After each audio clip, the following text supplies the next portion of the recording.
Hello, this is William McKissock with Schooley Mitchell, your expense reduction specialist. And as you know, every week I'm interviewing local businesses to try and help them get some kind of promotion on social media. It's something we do at Schooley Mitchell, and this is my way of doing this within the Schooley Mitchell model and my way of helping businesses. And this morning I have with me Nick Ekonomides. Good morning, Nick. Good morning. How are you? I'm great. It's a pleasure to have you on the show. So let me just tell the viewers a little bit about you, and then we'll get into some questions, and you can explain more about your business. So Nick Ekonomides is with Eko-Law. He's a business attorney who focuses on commercial litigation and commercial real estate transactions. So thank you again, Nick, for coming on the show. To get straight into it, tell me more about you and how you got into this business. Yeah, well, I guess it's just kind of like a family thing. My parents valued education very highly. They wanted all three of us. I have two older brothers. They wanted all three of us to be either doctors or lawyers. So, I mean, I'm sure many people can relate to that. I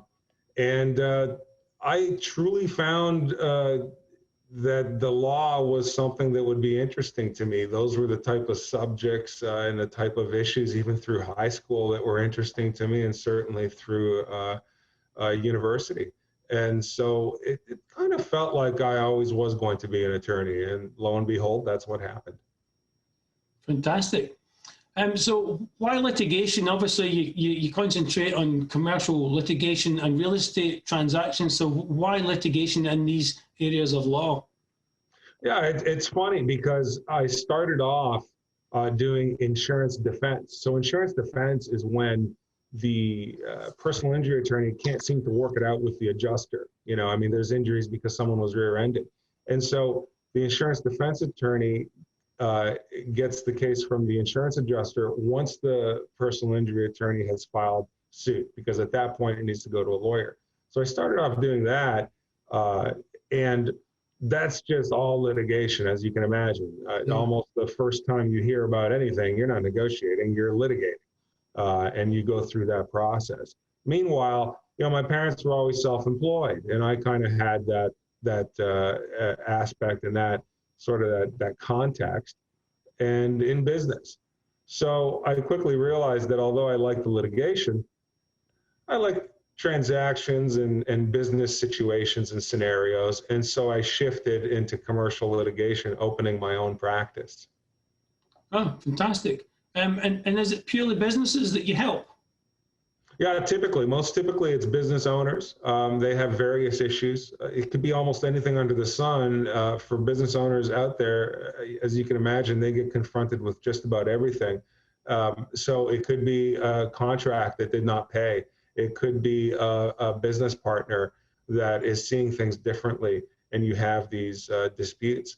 It could be the commercial premises that they're leasing. There's a problem with the landlord. It could be that my client is in the business of leasing. In other words, they own a strip center and they have various retail tenants, and there's lease issues that come up with tenants, most typically failure to pay rent.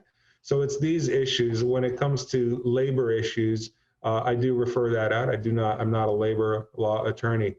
But these transactions that go bad between business owners, their partners, and people they're doing business with is really my forte.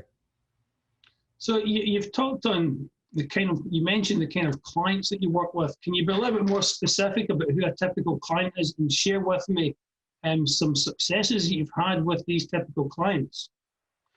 Yeah, one of the most interesting cases I had was a copyright infringement. And so I had a couple of computer programmers that licensed their software, and they were working on improving a large company's software offering.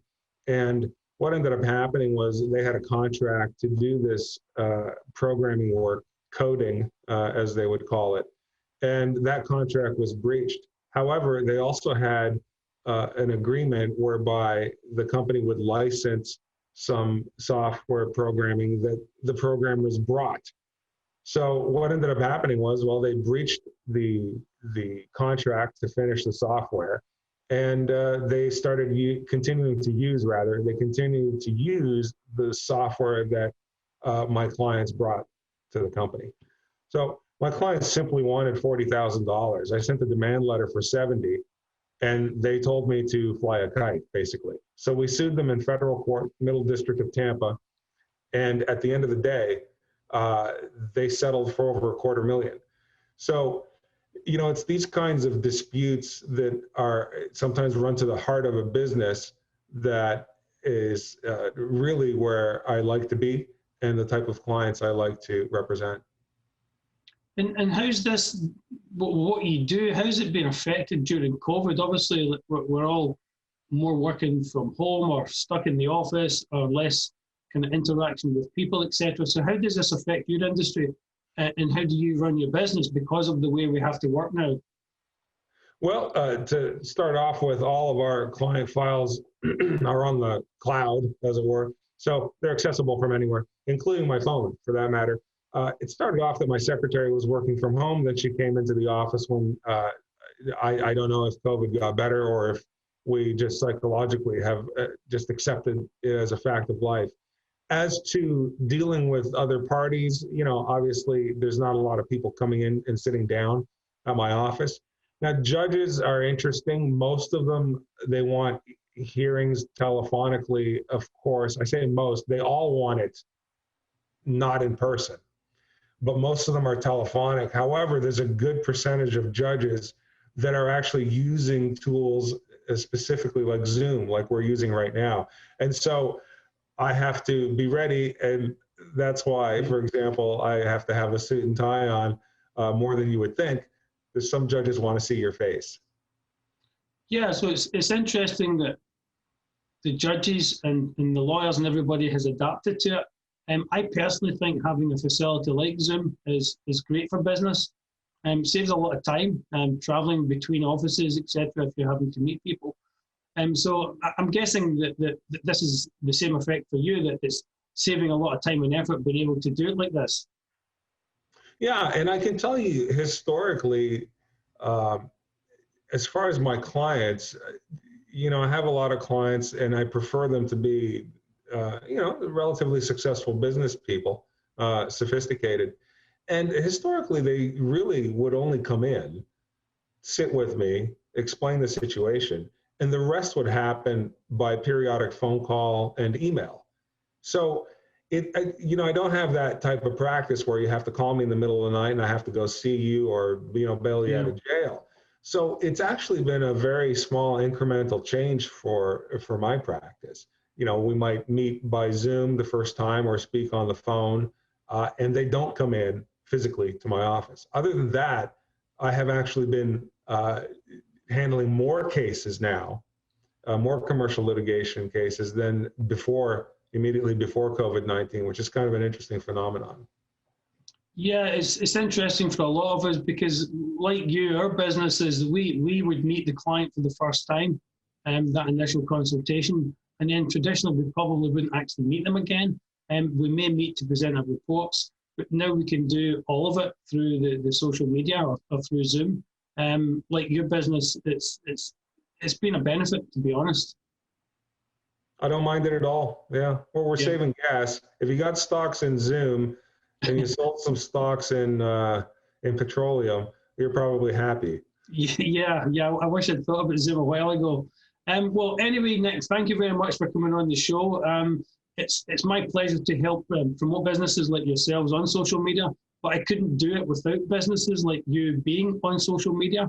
And for the viewers' benefit, if you look underneath Nick's part of the video, you'll see his details there. So please reach out if you're looking for a really confident and professional business lawyer who will do litigation for you and get the best results for you. Contact Nick at his details below. So Nick, thank you again very much for coming on the show. I really appreciate it. Thank you, William. And now I'll hand it over to Dave for the weather.